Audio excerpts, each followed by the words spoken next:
wanted to talk about friend of the show, Ben Shapiro, who tweeted this today. So the context here is that there's this law that was introduced in the state legislature in Mississippi, mandated for the sake of parents' rights, and then like the ability of parents to see what their children are being taught, that cameras be installed, like with a public feed, so parents can access it.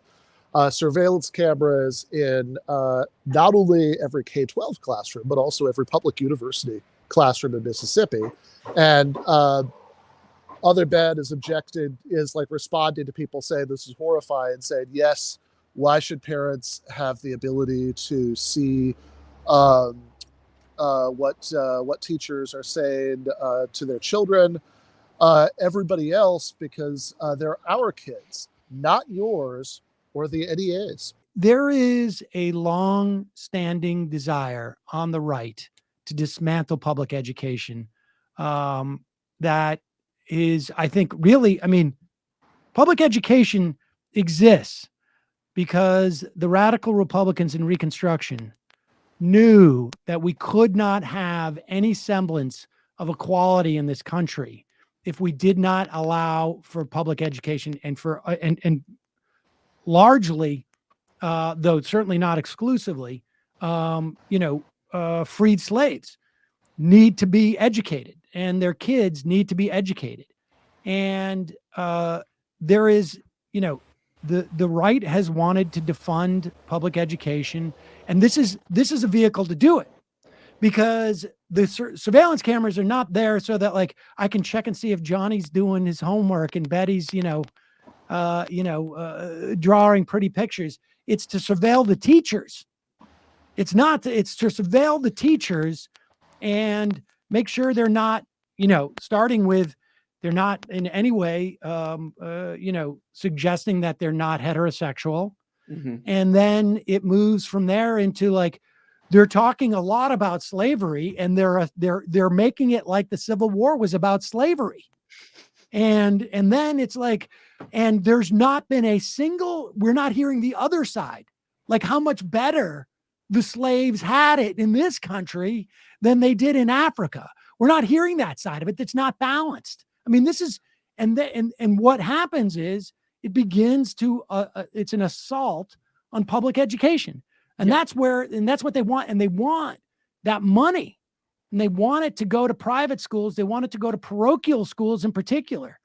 They want that money. They want, it's the same sort of like structure as privatizing Social Security. Dumb money comes in. They have no problem with the money being collected. In fact, Betsy DeVos said this, and her husband were interviewed years and years ago, way prior to Trump. I have no problem with public education. I have a problem with public schools. And what that means is I'm okay with collecting money for public education. That's the public part. Collect the money from the public and then give that money to parochial schools. Yeah. It's really for DeVos, it's parochial. Mm-hmm. They want it to go to Christian schools. To me, the real tell of that tweet is the thing at the end about the NEA, because it seems to me that it makes a lot of sense that, the details differ over the decades, but that you get all of these panics about public schools and how bad public schools are, and how, whether it's promotion of charter schools or it's they're all teaching our kids critical race theory, or they're grooming the kids, or, whatever it is. Because look, just from a basic right-wing perspective, public education, I think, is objectionable primarily for two reasons. One is that it's one of the only things in our society that's actually publicly owned. It's outside of the market. It's a public good that's provided within the state-owned sector.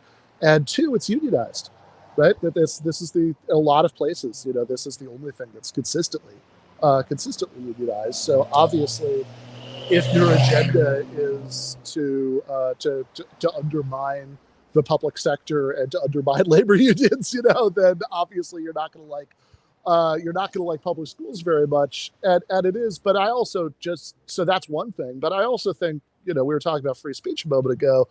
it's like, this is pretty chilling stuff. I mean, like, anybody who's actually been a teacher at any level, I mean, I have, for decades at this point, like, just imagining, and even if you haven't been a teacher, just whatever the fuck you do for your job, assuming it's not being on YouTube, like, imagine that there's like a little camera installed that like lots of strangers who don't like you very much can watch you. Can watch. Yeah. I said assuming that you're not doing it on, that you're not on YouTube, in which case it's a self-inflicted injury. But that a lot of strangers who don't like you very much and are going to uncharitably interpret what you're doing are going to like monitor. So like, if you've had a job where somebody's like micromanaging you, think about how bad that is. And then imagine that we have this like vast crowdsourced micromanaging. I mean, I want to also kind of echo a point Paul Prescott brought up, that a lot of charter schools don't use not all, don't use unionized labor, and teachers and employees unions within the school system is probably the largest unionized workforce we have in this country. Yep. Breaking the backs of the public education system and making it a public-private partnership, the way most charters operate, would really hurt the small labor movement that we're seeing in this country. And what would education then look like when you take kind of all the teeth out of the labor movement as far as teachers? Like right now, you have teachers in Los Angeles talking again about striking, and they were just on strike a few years ago. And the Oakland Unified School District was on strike. And, of course, we saw the very large wildcat strike, which should be inspiring for us on the left in West Virginia, where people are crossing all sort of political lines to get together to ask for not just better salaries and smaller class size, but, hey, we need to be able to live where we teach. And in major metropolitan areas, that's been the cry of these teachers. And we're talking about public education. Sam, you're in New York. I'm from the Bay Area. Ben's lived in major metropolitan areas the majority of his life as well. This is where public education is the prime example for these people to show the failure of it in these major metropolitan areas. So it is frightening, in my opinion, to see this assault on public education, and we should be taking it much more seriously. Yeah, there's like this kind of attack too is really sad, because you can look on YouTube if you watch those like board meetings and stuff like that, because they are like, part of it is they're trying to make these parents feel like these teachers are predators. And if you look online, there's videos of like librarians who are like, I'm not a they're literally like, yeah, I'm not a pervert, and it's so sad to have to see somebody who's, like you're saying, like somebody who's just a worker, who's a normal person trying to do something positive in the world, have to defend such a, terrible attack. It's horrible. Yeah. I mean, and I think that, like, look, if you're a K-12 teacher, I mean, I think that you're actually doing something, not to be too cheesy about this, but I think you're doing something socially important. Yeah. And you just, and you deserve to have a much better job than you have right now. And all this stuff is giving you a much worse job than you have right now. But like, also the like level of authoritarianism of this is like insane. And, I don't know if this has, I don't, like, it's been introduced. I don't know what's going to happen to it in the Mississippi State House. I want to be really clear on that. But like, you have like Ben Shapiro, who, because we live in a very strange world, is like one of the most popular political commentators around, who seems to be enthusiastically endorsing this idea that's like this like insane level of authoritarianism, where we're also putting surveillance cameras in university classrooms where the students are adults who can presumably make their own decisions. His name escapes me right now, but this has been, this has been going on for decades. How college professors are turning our kids into, socialists and communists, and it was amazing. I mean, it was going on when I was in college, and I can assure you that my generation, nobody was, or not nobody, but there was like I think Jason, we've talked about this on my show. You and I have talked about this. Like it just, there was not even, there was no language for it. We were living in the Cold War, and there was just no, people did not identify themselves as socialists. And the one who did was like getting on Donahue because he was like, oh my God, he's a socialist mayor of Burlington, Vermont. And it's like, oh my God, even in like in the far reaches, like there's actually a socialist there, that type of thing. And so, yeah, this has been going on for a long time, but this is actually sort of like the, there's a 1-2 punch, because over the past 20 years, really, give or take, teachers have also had to subject themselves to the Gates funded experiment of value added teaching and high stakes testing. And they poured $1 billion in of just actually hard cash. And then there's like, that's a, what do they call that? That's it multiplies. There's for every dollar the Gates Foundation put in for their education experiment, like $7 or $8 followed it in other areas and chased that money, billions of dollars across the country, and radically changed, maybe even more, our education system. And just as a note, in 2017, they commissioned the Rand Corporation to assess their experiment. And the Rand Corporation said, total mistake, should not have done any of that. You should listen to educators. It got very little play, but it really, there's a whole generation or two of teachers who entered into the profession, and, and where good educators assess the kids and teach to the kids, and the kids change from year to year, and they're different within a class. And when they were subjected to this very rigid sort of like a curriculum and rigid assessment, everybody started teaching to the test because they're getting pressure from their administrators. Teach to the test because we're going to lose our funding. We're going to lose our status. Well, whatever it is. Well, those teachers got locked up. Yeah, remember that? Those teachers were getting arrested because they were given the answers on the test because their bonus, their pay had depended on it.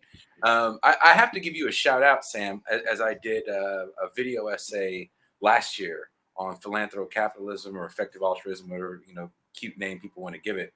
And you were one of the few contemporary clips I was able to get of someone properly critiquing, and maybe because you had some kids doing Common Core math at the time, I don't know, but properly critiquing Bill Gates's involvement in public education, and how dumping all these hundreds of millions of dollars into public education totally changed the way.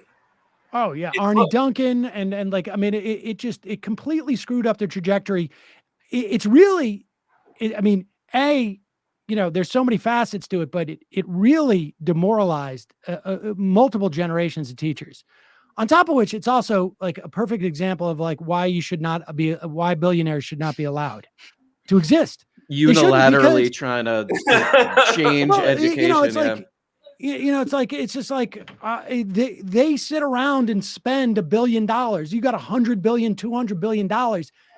You can spend $1 billion in the way that, like, I'm thinking, you know what? I think I'm going to get a new blender, and I'm going to get a good one though.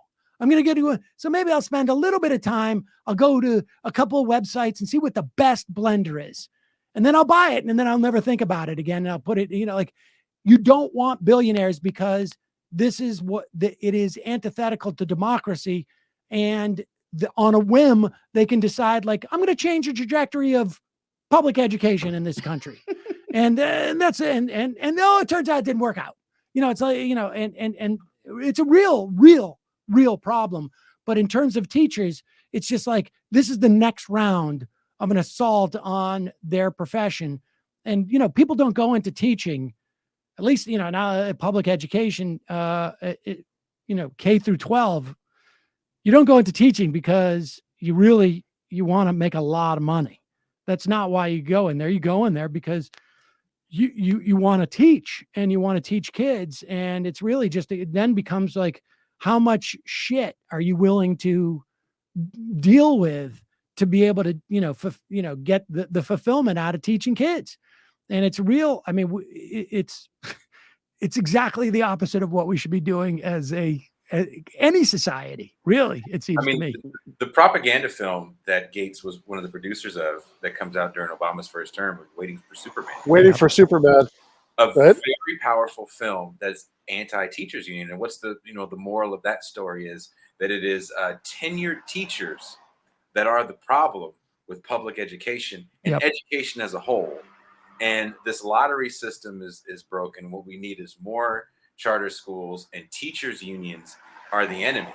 And that movie still has relevance in the minds of many. Yep, without a doubt. There hasn't really been a strong counter narrative to the Gates funded. My favorite thing about that movie is if you actually watch that thing, they're contrasting, they're to tell this story about how bad public schools are in America. They're telling the story where they're contrasting it to other countries that have, schools do other things, and they're saying that it's that the charter schools are going to be more like the approach of these schools in these other countries. And the country they particularly hold up as an example is Finland, where not only are the schools unionized, but they actually don't even have private schools. It's like they've said, like, there is a sort of weird workaround where you can have an independent school that does the state curriculum or whatever, but they have essentially banned private schools in Finland. And this is what they're, even these people are acknowledging in this movie is the best education system in the world. So it is, I think it's astonishingly dishonest, and I think it's worth pointing out from my dark, disembodied, voice, pointing this out as we get to the tail end of the episode, that this is that this was a narrative that was not only something that your Ben Shapiro kind of people believed at the time, but was actually very popular in sort of mainstream Democratic Party circles at the time. Arnie Duncan was appointed by Barack Obama, and he was, sort of like he wasn't a producer of that film, but he could have been. I mean, he was the superintendent of schools in Chicago, and this whole sort of it was neoliberal. It was very sort of technocratic. It was the charter school thing. It took years and years to debunk that film, and it was not as dramatic as that film. There's no one place you can go. And during that era, I was interviewing a lot of educators because Arnie Duncan was doing real damage to public education in this country and the Obama administration. And the problem is that educators is that they don't, there's a dilemma, right? Because they can't come up with a bumper sticker of what education is. A good education is, because the whole point of a good education is that you meet the kid where the kid's at. And so, and that is a hard thing to sort of explain in a very easy way. But I interviewed, I can't even remember the name, but he was from the Manhattan Institute, and he had embedded himself in Success Academy, which is one of the schools, I think, in Waiting for Superman. And I think it was about 5 years ago, I can't remember. And he conceded that at the end of the day, the reason why even the best charter schools do well, and the fact is, if you look at the aggregate, some charter schools do very well. Other charter schools do horribly, just like public schools. But if you look at the aggregate, public schools slightly outperform charter schools across the board. There are certain instances where public schools do better, certain instances where charter schools do better. But even this guy basically said what they're doing is cherry picking the parents. They are setting up requirements that basically create a filter for parents. So if the parents are able to come, at 9 a.m. for a meeting, twice a month or something, those are the kids we want in the school, because that indicates, because so much of educational outcomes is a function of wealth. Kids living in the bottom quartile of income, they will enter into kindergarten with tens of thousands of words listening vocabulary deficit, because they just haven't had the same experiences. Wealthy kids, they haven't had the nanny who's going to talk to them all day. So what these charter schools do is they essentially cherry pick the parents, the ones that are able to, they have like either the social infrastructure to be more involved in with the kids, and et cetera, et cetera. And that's the way that they get better outcomes. So yeah, it's and they don't have to deal with special education either.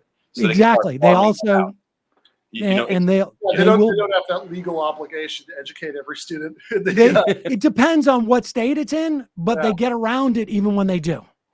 They get around it because they just make it so onerous for the parents that the parents ultimately say, like, I'm taking my kid to public school.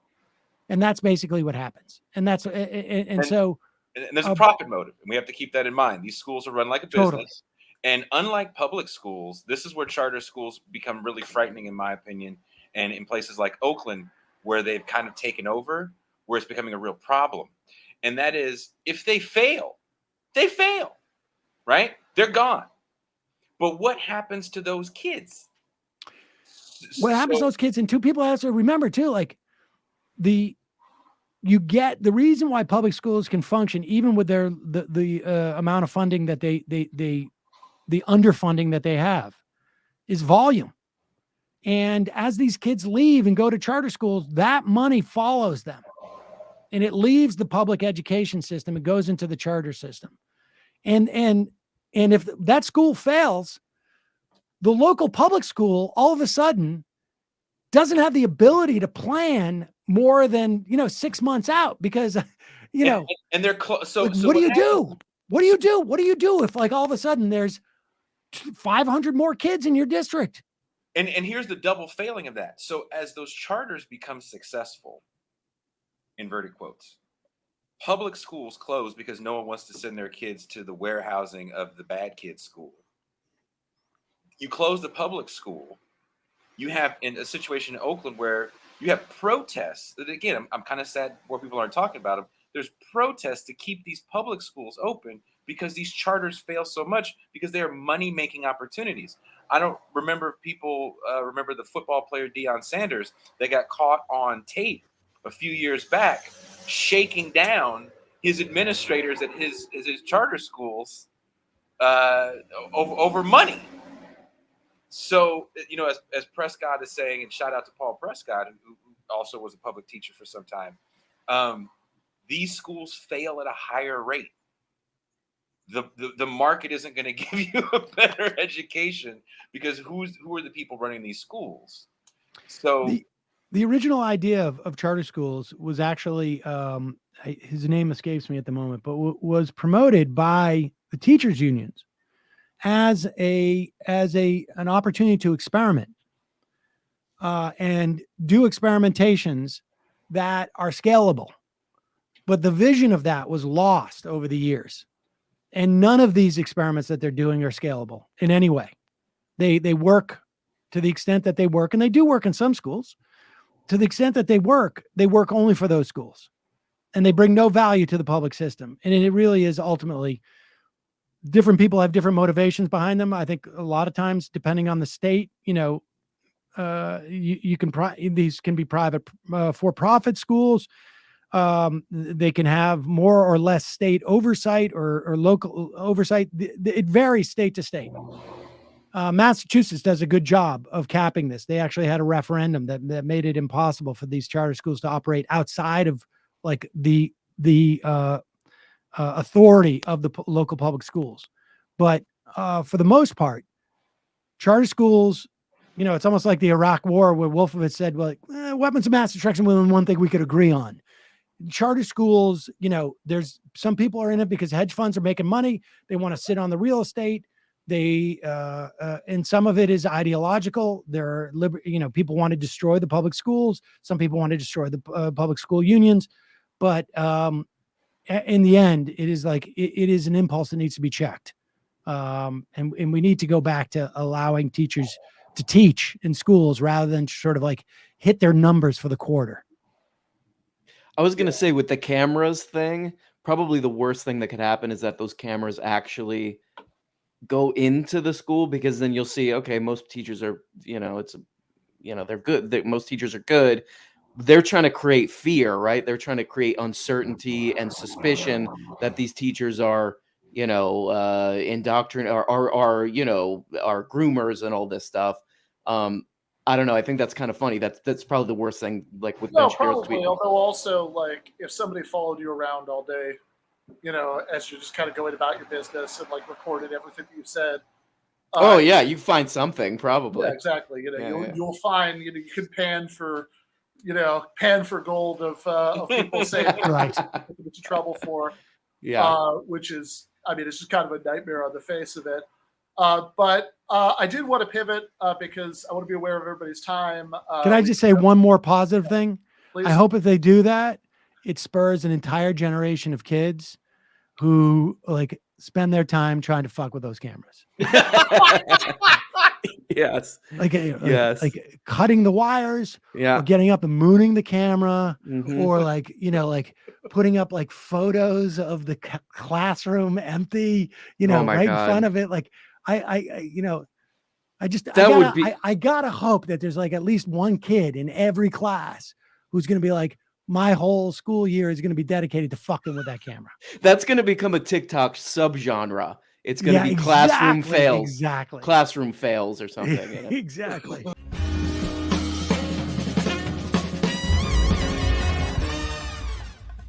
You have been watching free public content from Give Them an Argument.